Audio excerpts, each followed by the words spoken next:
Start. अध्यक्ष महोदय, बहुत कुछ किया है लेकिन महंगाई बढ़ती जाती है और इस कारण से जो देश की खेती की या किसानों की उन्नति हुई भी है वह महंगाई के कारण समाप्त हो गई है। स्टॉप।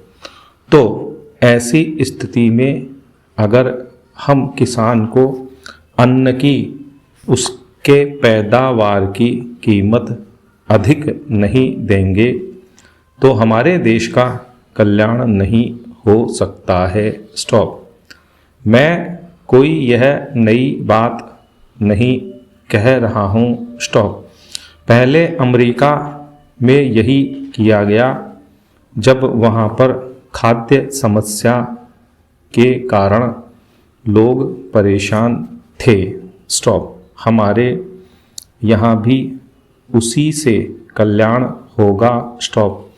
हम देख रहे हैं कि सरकार के प्रयत्नों के परिणाम भी अच्छे निकलने लगे हैं। स्टॉप। लेकिन दुख इस बात का है कि इस वर्ष सर्दी के मौसम में वर्षा नहीं हुई। स्टॉप। फलस्वरूप इस वर्ष जो पैदावार है वह उतनी नहीं है। इसका कारण वर्षा का न होना है। स्टॉप। कुछ लोग कहते हैं कि इस वर्ष भी जो पैदावार है पिछले वर्ष की पैदावार के बराबर हो जाएगी। स्टॉप। लेकिन अगर वर्षा हो जाती है तो निश्चय ही हमारी स्थिति बहुत अच्छी हो जाती है। स्टॉप। पैरा।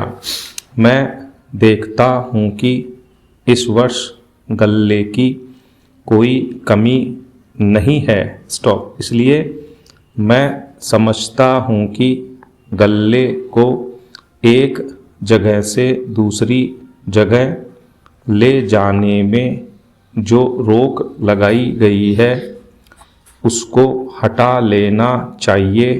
स्टॉप।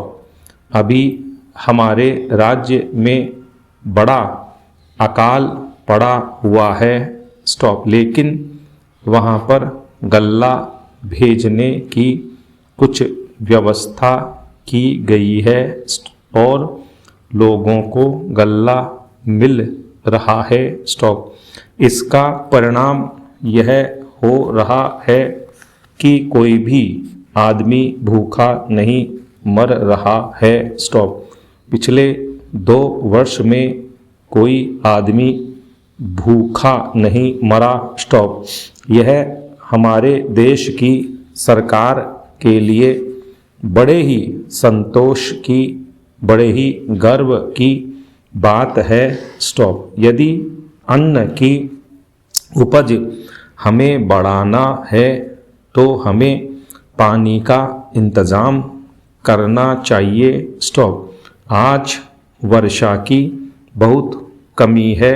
विशेष रूप से मैं अपने क्षेत्र की बात आपको बतलाना चाहता हूँ। स्टॉप।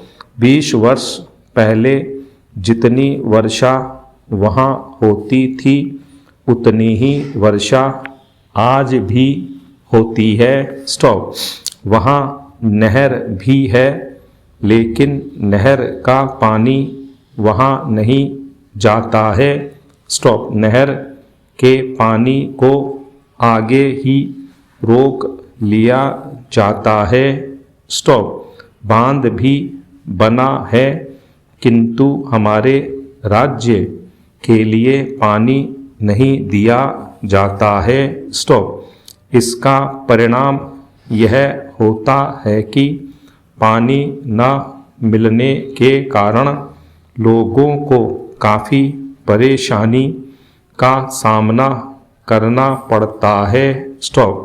कुछ लोगों ने नलकूप भी लगा लिए हैं जिससे लाभ हुआ है।